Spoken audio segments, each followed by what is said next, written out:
don't you turn against me? I felt a great disturbance in the Force, as if millions of voices suddenly cried out in terror and were suddenly silenced. You're not with me, then you're my enemy. You turned her against me! You have done that yourself. Release your anger. Only your hatred can destroy me. Balance to the force, not leave it in darkness. You were the chosen one. Hello, welcome to Who Shot First, a Star Wars controversy podcast, your one-stop shop for all Star Wars controversies. I'm your host, Alex Holmes. And I'm your other host, Ethan. In today's episode, we are going to talk about the most recent controversy in Star Wars about Baby Yoda and eating of eggs. But before that, we have a new segment. We've gotten some emails and tweets from people. Yeah, people are finally responding. and listening. So it's great that we know there are people out there listening, and it's wonderful. That's right, and they're reaching out to us. Yes, which is great. Yeah. We always love to reach out and reach back. So that's right. We are going to start our new segment straight off the bat with the mailbag. So, a transmission from the planet. Our first mailbag submission comes from our email, and it comes from my friend Shamim Moshrafzadeh. He is the husband, actually, now of my best friend. But he sent me an email in response to some of the previous controversies about the Phantom Menace. And he was on last week so he talked a little bit about this, but this is a little more of exact thoughts. So, regarding the criticism that Anakin blew up the Trade Federation ship by accident, I would argue that the Force guided Anakin's hand to the right lever to shoot those torpedoes to blow up the Trade Federation ship. I believe the Force works in subtle and mysterious ways. It wasn't an accident or luck or by mistake. As Obi-Wan says, in my experience, there's no such thing as luck. I would argue that it further shows Anakin's innate, natural, unconscious strength in and use of the Force in all aspects of his life. Obi-Wan is wooden because that's his character in the film. He wants to do things by the book, unlike his master Qui-Gon, who is independent from the Council and the policies of the Jedi. But even so, Obi-Wan has some killer funny lines which are revealed in his more private moments of intimate friendship with his master, where he can let his guard down a bit and chill a little. You were right about one thing, Master. Negotiations were short. And why do I sense we've picked up another pathetic life form? Are hilarious, and the dry humor with which he delivers them, I think, are very amusing and entertaining. Padme, as a main character, goes on the biggest character growth arc, I think, by going from her pacifist views of relying on negotiations only. I will not condone a course of action that will lead us to war, to recognize that she must take up arms if her people have any hope of surviving. It is clear to me that the Senate no longer functions. I will take back what's ours. I think Jake Lloyd is a perfectly fine child actor. I don't need Shakespearean levels of acting from a 9-year-old. He was perfectly fine, and I enjoyed his performance very much. But I agree that directing is awful and exacerbates every other issue. Midichlorian count is merely another way of saying strong am I in the Force. The Force is strong with this one. The Force is strong in my family, as has been said in the original trilogy. Midichlorians do not contradict any of the mystical statements from the original trilogy. We already know that some people are naturally stronger in the Force than others, and through training can better hone their innate potential. Midichlorians merely quantifies and further explains how someone is strong in the Force, and I personally don't think takes away from the mysticism, as the will of the Force is still mysterious. We just discover that it is the midichlorians that help us have the knowledge of the Force and its will. To me, it is no different in the Force mysteriously speaks to us directly to convey its own will, or whether it's microscopic midichlorians that speak to tell us of the will of the Force. Either way, we ourselves still don't fully understand the Force, so the mysticism and mystery is still maintained. We're really enjoying the episodes. Keep them up. Have a great weekend. Shameen. So there's a lot to unpack there. Yes. I mean, his points weren't. There was truth to some of his claims, I suppose. That's just another argument to be made for that was something not exactly new that we've heard. I would agree. It's a little bit like he's just giving his personal thoughts on it, which is fine, which is good. That's what we want. We want people's individual opinions. And yes, our biases are coming out a little more with certainly we don't like certain pieces. That is why we're trying to get other people's opinions. I'm trying to at least bring up the other side to each argument. So we've brought both sides to most of our episodes. Yes, but I will say there have been a couple episodes where we have been basically like we go in the one direction and then there's not a lot of defense of it. And I'll fully say that because it's difficult to defend certain things, in my opinion. Certainly. And if I don't have an opinion against it, I have to look for it elsewhere. And when I can't find it, that's so. Yes. Right. And there are, certainly episodes where it's more heavily weighted towards one side. Definitely. Yes. Yeah. But in regards to the Jake Lloyd thing, I would agree with, like, he's, I guess, fine. I just didn't like the way how he did it, but I just feel for that kid so much. Oh yeah. Because of where he's at now, and he was diagnosed with mental illness, and so have that compounded and everything is just it's rough. Yeah. So well, no, right, exactly. Yeah, but I will say that there are so many talented child actors out there. True. I feel like a better one could have been found, but I wouldn't wish what happened to him post Phantom Menace on anybody. That's it's tragic what happened to him after that movie. Yep. Absolutely. Everything along with that. And then see, I will say that I disagree with his Obi-Wan take about how Obi-Wan is supposed to be wooden, and that's in his character. Right. I don't think nobody has to be wooden. I personally that's his opinion, and I'm glad, and I would love to have him on and chat about something along these lines and have a civil discussion. As we are finding in society today, it is very difficult to have a civil discussion of, hey, I disagree with you. Let's talk about it.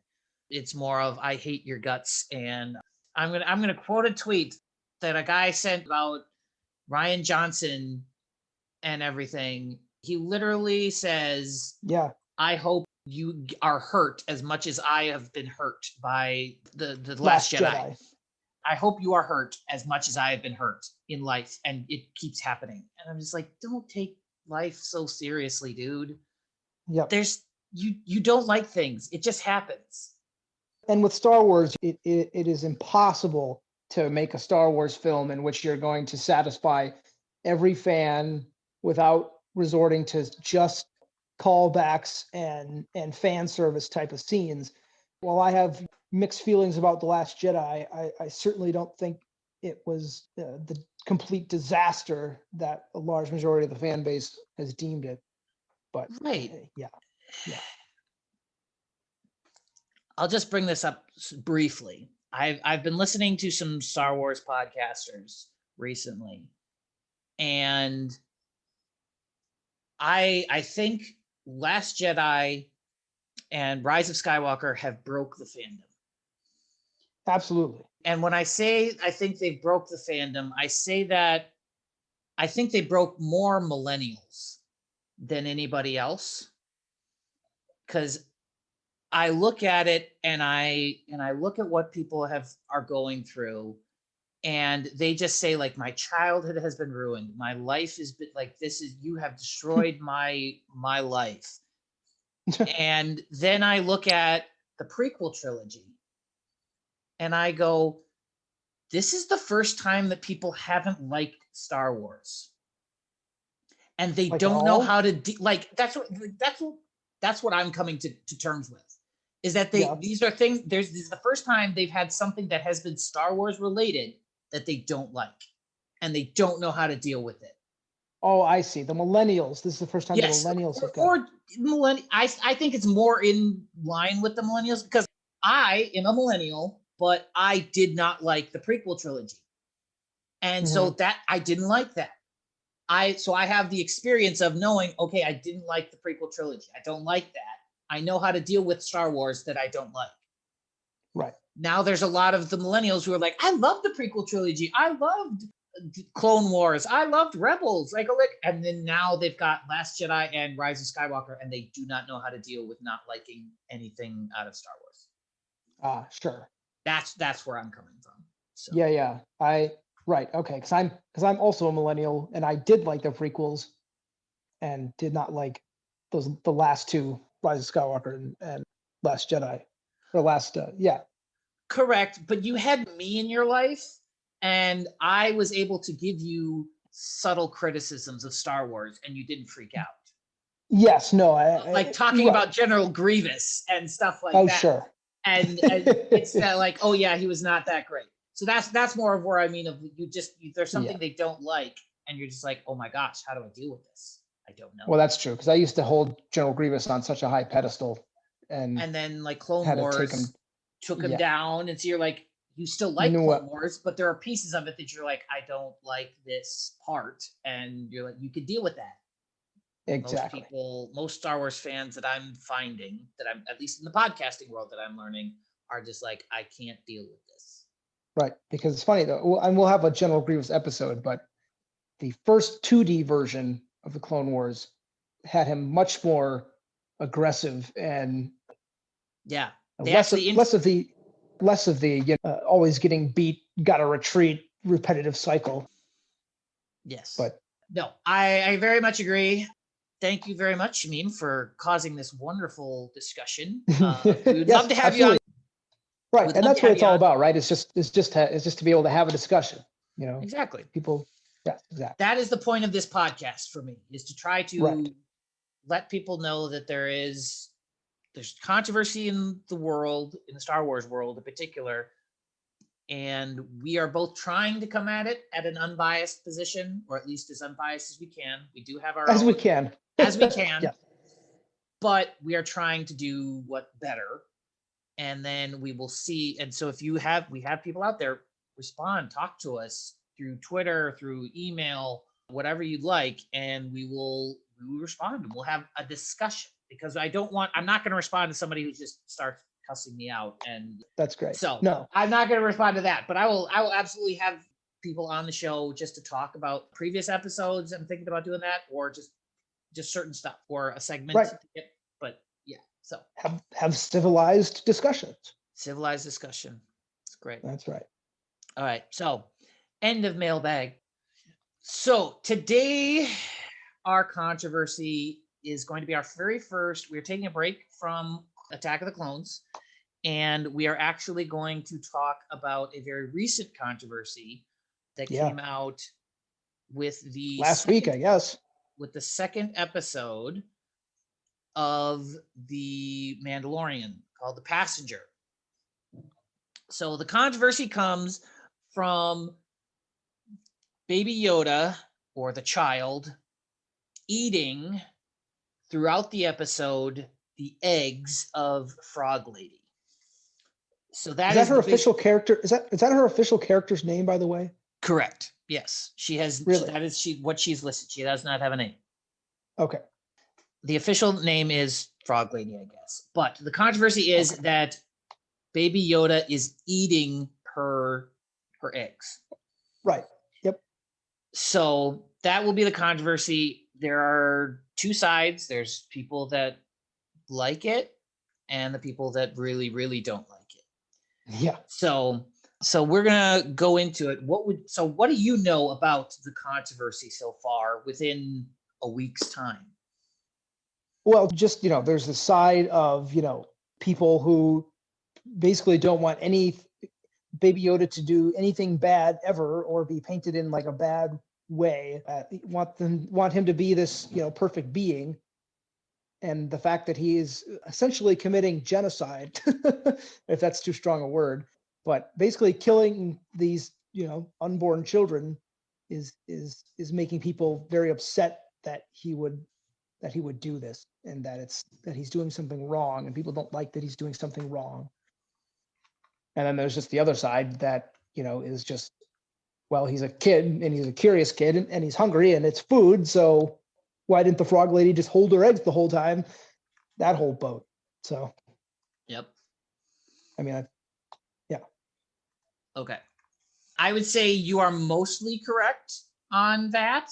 There is a different side of that that's a little deeper. Okay. We will discuss that and Yeah. go into that a little bit. So, what would you like to start with? Would you like? Well, let's start with the bad, or sort of, because that's where the Sure. controversies come with. So, I got a bad feeling about this. the main controversy is coming from fans online. And as you said, in the episode, Frog Lady, sorry, spoilers, spoiler alert, Frog Lady very adamantly puts forward that these eggs are the last of her line and that she can't make any more. And this is it. She has to do something with these eggs. And then Baby Yoda eats an egg. And you're like, okay, that's interesting. And you're like, that's wrong. But he's eating an egg. But you're like, okay, he's eating an egg. Then he continues to eat the eggs. And I think that's where the biggest controversy comes, is he continues to eat these eggs. How many does he actually end up eating? Do we know? I have not done an official count, but it's at least like 5 or 6. Okay. The biggest thing is, so here is a quote from Twitter, and it's from, I got it from No Film School, and they did not include names to prevent people from getting harassed. Yeah. But for the record, the Frog Lady was very adamant about the fact that her eggs were important to her and that it was her last and only chance to have kids. So it's basically closer to freaking up someone's in vitro fertilization, which would be incredibly upsetting for wannabe mom. It's not funny. Oh. Got it. I see. So the controversy is coming from a lot of moms or women, not necessarily moms. There is controversy with moms who have maybe had in vitro and went through hard times, and then we're making fun of these kids. We're making fun of these eggs just getting eaten. Again, here's one woman who is a mom, and she says, "I'm a mom. It's not funny at all to hear Mama Frog Lady go into great detail about how important and beloved her eggs are to her and have to watch them get eaten on 3 separate occasions for laughs. Can't just one mom get to survive and keep her kids?" So that's a mom just feeling for another moms of like they want to have kids. But there are a lot of women on Twitter and online that are experiencing uncomfortableness, or they're very unhappy with the episode due to their infertility. Okay. So that completely went over my head. So I just apologize for anyone listening out there. I didn't mean to miss that, and that makes sense to me as to I can see where that would be upsetting. Yes. Yeah, I agree that it is. I can see where it's upsetting. And yes, the controversy comes where, so Disney has responded. They have, okay. Or one of the writers of Disney responded.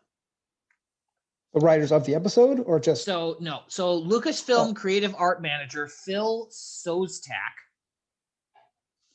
tweeted some reasoning behind behind it. Okay. He says, "For the record, Chapter 10 of The Mandalorian makes it clear that Frog Lady's eggs are unfertilized, like the chicken eggs many of us enjoy. But obviously, chickens aren't sentient beings, and the child eating the eggs is intentionally disturbing for comedic effect." Okay. I guess that's right, because they're unfertilized because she needs to get to her husband, right? That's Correct. Taking the eggs. Yeah. I personally don't think that is enough of a. So actually, he's deleted that tweet. Oh, he has. Oh, It's been deleted. okay. But that doesn't go far enough in responding to this because, as we talked about earlier, our biases here. I'm not going to show the other side because the other side is literally. The other side was just you're taking it too seriously. Oh, right. Everybody just chill out. Just chill out. Now, again, we talked a little bit earlier about bad fandom. Women are getting seriously harassed online for complaining about this. Right. And they are just getting their pain and their shame or their feeling is getting destroyed. And as a man, as both of us are men, like I feel we have no grounds to say your pain is invalid. Of course not. So No way. It really upsets me when I hear about this of like, oh, you're just being too much of a social justice warrior and you're being too much. And it's like, this has nothing to do with politics. This has everything to do with your own personal experience. Right. And yes, and how the scene affected you and how it made you feel. Right. And I'll say as a man, like it made me uncomfortable. Mm-hmm. And when I first watched it, I became okay with it in the second watching because I was just like, he's a child, I guess, and he's just trying to eat. But now that I think about it, I'm like, it's still weird. It's still uncomfortable. Mm-hmm. And it's weird. And the fact that they are not taking this seriously, I feel, is frustrating. You're right. Yeah. And I think that tweet that he sent out really just kind of like sort of sidestepped the actual effect it was having on women and just sort of said, well, it's not what you think because it's they're not fertilized, so it's not that big a deal or whatever. Just really seemed that they weren't even taking their complaints seriously with that tweet anyway. Yeah. I would agree. And that's, I think, why he deleted it. Yeah. So, and I don't think it was an official response from Disney, but it was something from one of their main guys. So, was it a verified account? Oh yeah, it was his verified account. Yeah. Okay. He's tweeted from it before. So. And that's right. The fact that that women are being harassed about that is just absolutely ridiculous. Yeah, I mean, yeah. And they should be able to voice your opinion. You should be able to voice your opinion about something, whether other people like it or not. It's freedom of speech here. Like, it shouldn't be we're mad at you because you don't like something, so we're going to literally just shame you and because or I don't agree with how that made you feel, so therefore you're wrong or too sensitive, because I didn't have the same reaction as you. Ugh. I agree very much. Yeah, absolutely. So, all right, I think that rounds out the episode because I'm not even going to give, and I apologize for those fans out there who want the both sides of the argument. I'm not even going to justify the other side. The other side, I will only minorly justify in that, yes, some people could be taking it a little too seriously, as in like they need Disney to respond and get mad and retract it or whatever. I don't know whether they should do that or not. I'm not going to say whether they should do that, but that's the other side. But there are tweets and everything towards these women that I'm not even going to justify. No. Yeah. So anyway, that is our show. A quick show today. Show, very brief. Very brief show. So, and you can find us on email at whoshotfirstswpod. That's whoshotfirstswpod@gmail.com. We will be back and we will continue our Mandalorian reactions. So Yes. hopefully you've been enjoying those, and Right. we'll keep talking about it. Right. Stay tuned. Stay tuned. Never tell us the odds. Never tell me the odds. People are counting on us. The galaxy is counting on us. Solo, we'll figure it out. We'll use the Force. That's not how the Force works. Oh, really? You're cold? Don't you turn against me. I felt a great disturbance in the Force, as if millions of voices suddenly cried out in terror and were suddenly silenced. You're not with me, then you're my enemy. You turned her against me! You have done that yourself. Release your anger. Only your hatred can destroy me. Bring balance to the force, not leave it in darkness. You are the chosen one.